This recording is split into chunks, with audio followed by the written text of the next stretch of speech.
একটু বুদ্ধি আর একটু কৌশল আমরা সংসারের প্রত্যেক দিনের কাজে যদি অ্যাপ্লাই করি, আমাদের প্রত্যেক দিনের কাজটা অনেকটাই সহজ হয়ে যাবে। এমনই কিছু অসাধারণ টিপস আপনাদের সঙ্গে শেয়ার করব। আশা করছি টিপসগুলি আপনারাও অ্যাপ্লাই করলে উপকার পাবেন। অনেক সময় কচু জাতীয় সবজি কাটতে গেলে হাত চুলকায়।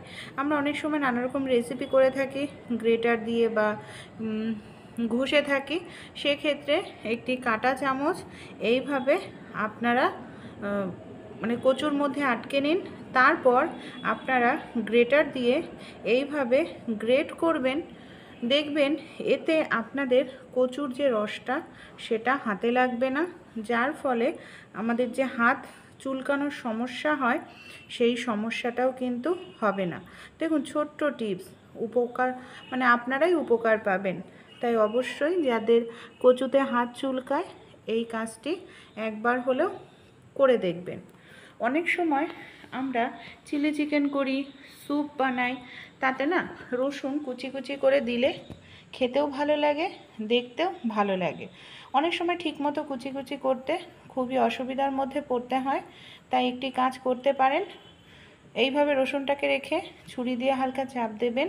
তারপর রসুনটাকে যদি কাটেন, রসুনটা খুব সুন্দরভাবে দেখবেন ছোট ছোট পিস হবে। এতে chilli chicken, soup, chicken Manchurian এইসব খাবারের মধ্যে দিলে দেখতে যেরকম ভালো লাগবে, খেতেও কিন্তু অসাধারণ লাগবে। আর একদম ছোট ছোট রসুনের পিসগুলো হয়ে গেছে। চলুন তাহলে পরবর্তী যে টিপসটি আছে দেখে নিই।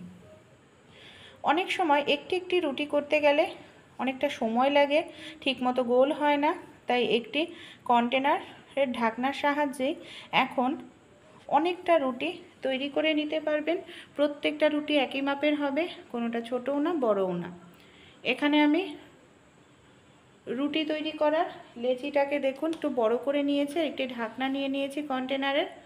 কিচেন স্ল্যাপের ওপর রুটি তৈরি করার লেচিটাকে রাখবো, ভালো করে একটু আটা মাখিয়ে নিলাম।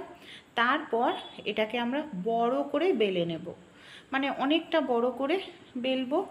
যেমন আপনারা পাতলা মোটা খেতে চান সেই হিসাবে এটাকে আপনারা বেলে নেবেন।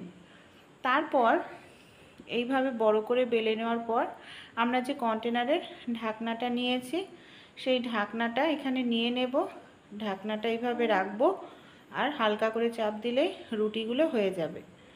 দেখুন, এইভাবে যদি রুটি করি প্রত্যেকটা রুটি আমাদের গোল হবে, একই মাপের রুটি হবে। কোনো রুটি ছোটও না, আবার কোনো রুটি বড়ও না। যাদের রুটি গোল করতে অসুবিধা হয় এই টিপসটি অ্যাপ্লাই করতে পারেন, আর খুব কম সময়ের মধ্যে অনেকগুলো রুটি আপনাদের তৈরি হয়ে যাবে।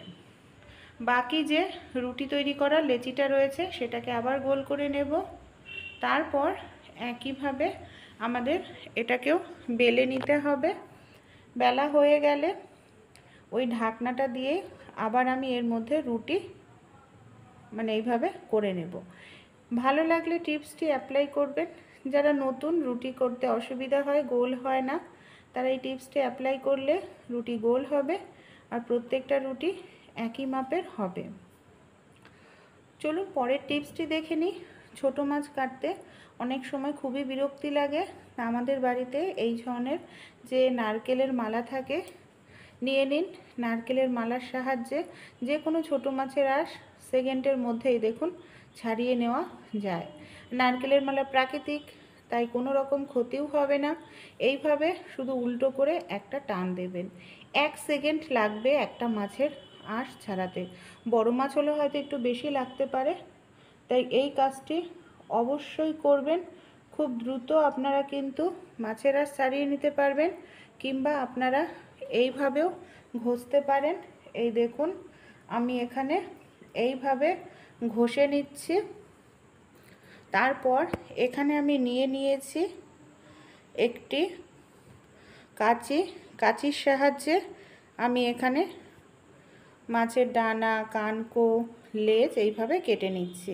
এতে হাত কেটে যাওয়ার কোনো রকম সম্ভাবনা থাকে না। পরবর্তী যে টিপসটি শেয়ার করব, অনেক সময় দেখা যায় আমরা যে প্রেশার কুকারে রান্না করি, কোনো কারণে হয়তো প্রেশার কুকারটা আমাদের পুড়ে যায়।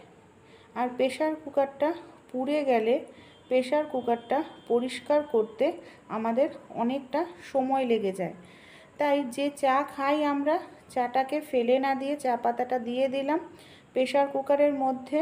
তারপর এর মধ্যে আমি দিয়ে দিচ্ছি বেশ কিছুটা জল।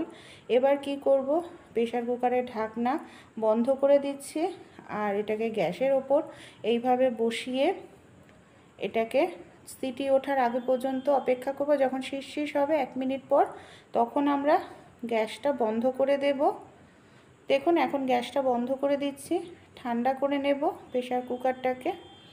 যখন ভালোভাবে ঠান্ডা হয়ে যাবে তখন ঢাকনাটা খুলে দেখাচ্ছি, কোনো রকম মাজা ঘষা ছাড়াই আমাদের প্রেশার কুকার কিন্তু খুব সুন্দর পরিষ্কার হয়ে যায়।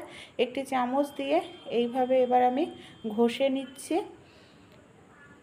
এইভাবে যদি আপনারা পোড়া পাত্র পরিষ্কার করেন অনেকটাই খাটনি কম করতে লাগবে।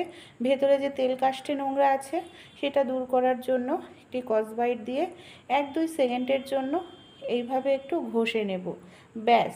তাহলেই কিন্তু আমাদের প্রেশার কুকার একেবারে পরিষ্কার হয়ে যাবে। তাই ছোট্ট টিপসটি ভালো লেগে থাকলে অবশ্যই আপনারাও কিন্তু অ্যাপ্লাই করে দেখবেন। অনেক সময় দেখা যায় শুকনো লঙ্কা বর্ষাকালে ফাঙ্গাস ধরে যায় আর খুব তাড়াতাড়ি শুকনো লঙ্কাগুলো নষ্ট হয়ে যায়। তাই শুকনো লঙ্কায় ফাঙ্গাস ধরবে না, এর জন্য এই কাজটি করুন। শুকনো লঙ্কার মধ্যে কিছুটা পরিমাণ আপনারা সরিষার তেল দিয়ে ভালো করে এইভাবে মাখিয়ে নিন। এইভাবে শুকনো লঙ্কা 6 মাস রেখে দিলেও দেখবেন ফাঙ্গাস ধরবে না, এমনকি শুকনো লঙ্কাটা আপনাদের ভালো থাকবে। ছোট ছোট টিপসগুলি ভালো লাগলে অবশ্যই অ্যাপ্লাই করে দেখবেন।